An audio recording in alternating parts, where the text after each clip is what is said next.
केसरी समाचार में आपका स्वागत है। बहुत इच्छा थी कि हम अपने गुरुजनों का भी आप सबसे परिचय करवाएं, जिन गुरुजनों से हम भी पढ़े हुए हैं,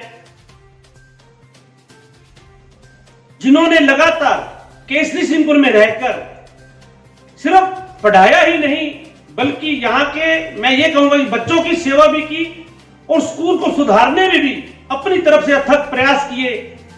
उनका यह कहना है कि स्कूल ही हमारा घर है, स्कूल ही हमारा सब कुछ है। उसी बात को मद्देनजर रखते हुए हमारे आदरणीय गुरुजी हरदेव सिंह जी खोसा जो आज हमारे बीच में हैं, उन्होंने पूरा प्रयास करते हुए केसरी सिंहपुर के राजकीय उच्च माध्यमिक विद्यालय को सुधारने का प्रयास किया, जिन्होंने लगभग 22 वर्ष अपनी शिक्षा क्षेत्र के केसरी सिंहपुर के स्कूल में बिताए और उन्होंने केसरी सिंहपुर के इस स्कूल को हर संभव, चाहे वो शिक्षा का क्षेत्र हो, चाहे वो उसके भवन निर्माण की बात हो, उन्होंने उसको आगे बढ़ाने में पूरा योगदान दिया। तो मैं आपको आज रूबरू करवाने जा रहा हूं केसरी सिंहपुर की महान शख्सियत शिक्षा के क्षेत्र में, जिन्होंने अपना सब कुछ दांव पर लगाया, आदरणीय हरदेव सिंह जी खोसा जी से। गुरुजी, आपका हमारे स्टूडियो में स्वागत है। धन्यवाद। तो गुरुजी, मेरा पहला प्रश्न रहेगा कि आपका पहला अपॉइंटमेंट कहाँ हुआ? पुश्तैनी गुरुजी पंजाब के रहने वाले हैं, वो राजस्थान में है और राजस्थान में इनका पहला अपॉइंटमेंट हुआ और मुझे बताते हुए खुशी भी हो रही है कि गुरुजी ने मैट्रिक पास करने के बाद शिक्षा क्षेत्र में कदम रखा। तो गुरुजी, आपका पहला अपॉइंटमेंट कहाँ था? 16/9/1961 को उच्च प्राथमिक विद्यालय ब्यालीएच में मेरा विद्या समिति द्वारा फर्स्ट अपॉइंटमेंट हुआ।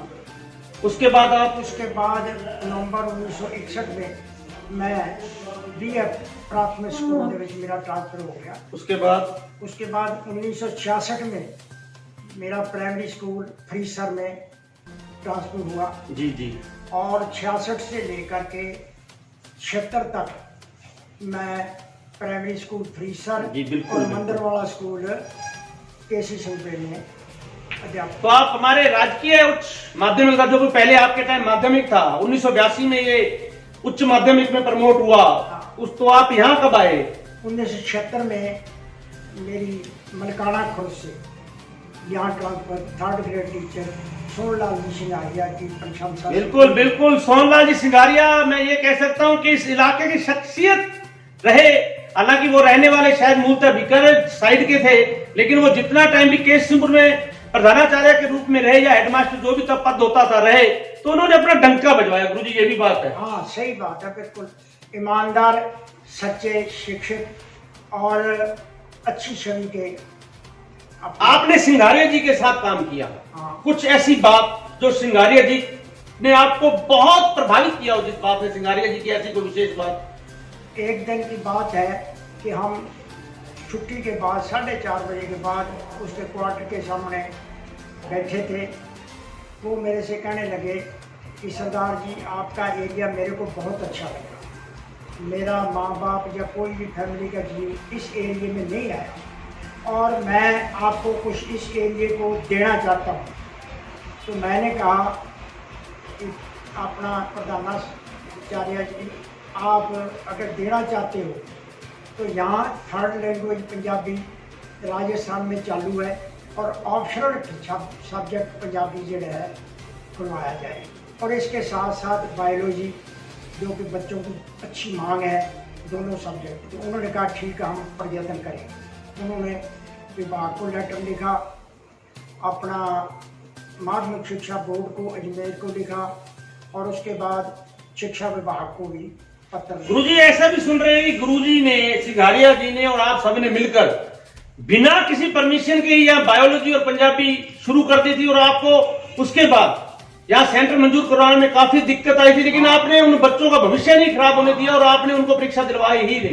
10 लड़के, 10 बायोलॉजी के और 10 पंजाबी के लड़के जो है क्लास शुरू कर दी 1978 बिना किसी परमिशन के। हाँ, बिना किसी परमिशन के। और क्योंकि विभाग को तो पहले से जानकारी थी, जब बोर्ड की परीक्षा आई तो बोर्ड की परीक्षा में 10वीं में जब छात्र बैठने लगे तो बोर्ड ने बिल्कुल जवाब दे दिया कि आपके यहाँ परमिशन नहीं है इस समय। मगर फिर भी आपने प्रयास करते हुए बच्चों को परीक्षा दिलाई।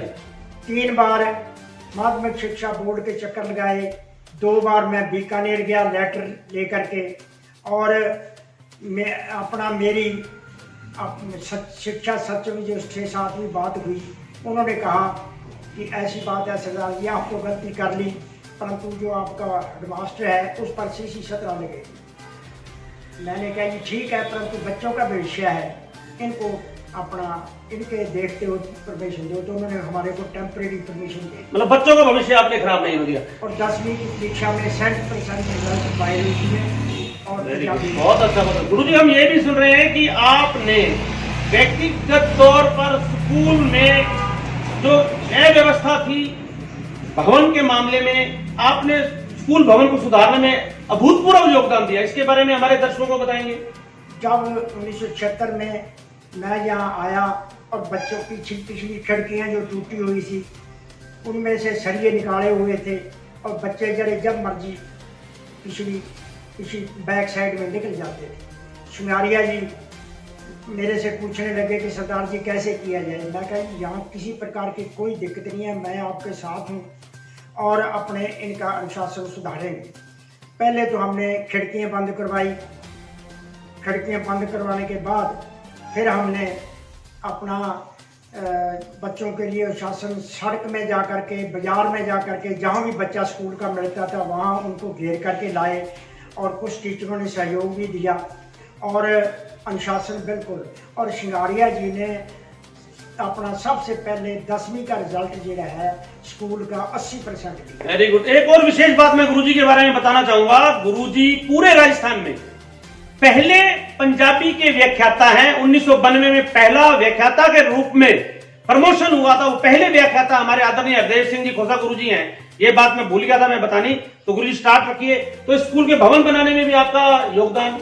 हाँ, भवन बनाने में मेरे होते हुए यहाँ का जो हाल है, जो इस एरिया में सबसे बड़ा हाल है, हमने एक बार 26 जनवरी की बात है, हमने चादर फैला दी।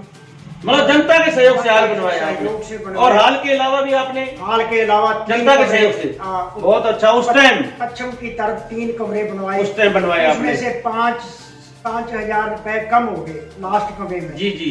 तो मैं यहाँ कृपाल सिंह, मस्तान सिंह जी दोनों भाई थे, वो मेरे ताए के लड़के थे। जी जी। मैं उनसे सहयोग मांगा तो मस्तान सिंह जी हंस करके कहने लगे कितना चाहिए। मैंने कहा 5,000 रुपया। तो 5,000 रुपया उन्होंने दिया उस समय लास्ट कमरे। बहुत अच्छा जी, बहुत अच्छा। जहाँ कमरे बने उनमें से छोटी सी पट्टिका भी उनमें उनकी नाम। तो गुरुजी शिक्षा क्षेत्र में आपने पूरी जिंदगी बिता दी, तो आपको कहीं दिक्कतें भी आई ऐसी? नहीं, किसी प्रकार की कोई दिक्कत नहीं। बहुत सुचारू रूप से आपने अपना शिक्षा क्षेत्र पूरा किया। शिक्षा के साथ साथ मैंने जब यहाँ पंजाबी विषय खुल गया और मैं पंजाबी का लेक्चरर भी बन गया और उसके बाद मैंने बच्चों से ये सबसे बड़ी उम्मीद रखी कि यहाँ का रिजल्ट सुधरे और मेरा रिजल्ट पंजाबी का बोर्ड का कम से कम ताउम्र जब तक मैंने स्कूल में पढ़ाया 100% ही रहा। Very good, very good. बहुत अच्छा, बहुत अच्छा। तो गुरुजी आपसे एक और क्वेश्चन, क्योंकि आप हमारे बुजुर्ग शिक्षक हैं, तब की और अब की शिक्षा में क्या फर्क है? तब की शिक्षा और आज की शिक्षा में ये है, एक तो ये है कि उस समय बच्चे को डांट सकते थे, दबाव दिया जा सकता था। अब बच्चे को डांटने में हर एक अध्यापक जरा परहेज करता है। क्या परिजनों का संरक्षण मिल रहा है बच्चों को? ये बात कही जाए तब संरक्षण नहीं था बच्चों। संरक्षण क्या, बच्चे जो है उस टाइप के तरह की नहीं रहे। जैसे कि मान लो बड़े बड़े लड़के हुए थे, जैसे पाल सिंह है या ये है, कोई शरारत करते थे तो हम बरामदे में कान पकड़ा करके उसके छड़ियों से पीटने लग जाते, कोई बच्चा बोलता नहीं। बच्चा बोलता नहीं था, मगर शिक्षकों का सम्मान था। तो गुरुजी क्या हम ये भी बात कह सकते हैं कि अब शिक्षकों का सम्मान भी पहले से कम हुआ है? ये बात कैसे? सम्मान, शिक्षक का सम्मान कम तो नहीं हुआ, उन शिक्षकों का नाम नहीं हुआ जो ईमानदारी से काम करते हैं। जी जी, बिल्कुल। उनको किसी प्रकार का लालच नहीं है, केवल बच्चों की पढ़ाई के लिए ध्यान देते हैं। जी जी जी। और टाइम पर जाते हैं और टाइम पर आते हैं और जब शाला में होते हैं तो कभी भी पीड़ मिस नहीं करते। तो आप अंत में हमारे दर्शकों को, हमारे भावी जो बच्चे जो कि देश का भविष्य है उनको और शिक्षकों के लिए कोई संदेश, एक बुजुर्ग शिक्षक है आप? शिक्षकों के लिए तो मैं ये संदेश देना चाहता हूँ कि शिक्षक हमारी अपना हमारे टाइम पर तो इतनी तनख्वाह भी नहीं मिलती थी, अब शिक्षक को काफ़ी तनख्वाह मिलती है। और इसलिए शिक्षक को प्राइवेट संस्था की तरह शिक्षकों का ध्यान देना चाहिए, पढ़ाई पर ध्यान देना चाहिए। ये मैं शिक्षकों को सुझाव देता हूँ। तो बच्चों को ये सुझाव देता हूँ कि अनुशासन में रहें। जैसे मैं अपना उदाहरण देता हूँ, मैंने मैट्रिक पास करके डबल MA मैंने करी, BEd करी, टोटली अपनी सर्विस होते हुए भी मैं ये परीक्षाएं पास की। धन्यवाद गुरुजी। केसरी समाचार चैनल में पधारने पर आपका बहुत बहुत धन्यवाद। केसरी समाचार चैनल से जुड़ने के लिए चैनल को सब्सक्राइब करें, लाइक करें, शेयर करें और घंटी का बटन दबाएं। धन्यवाद।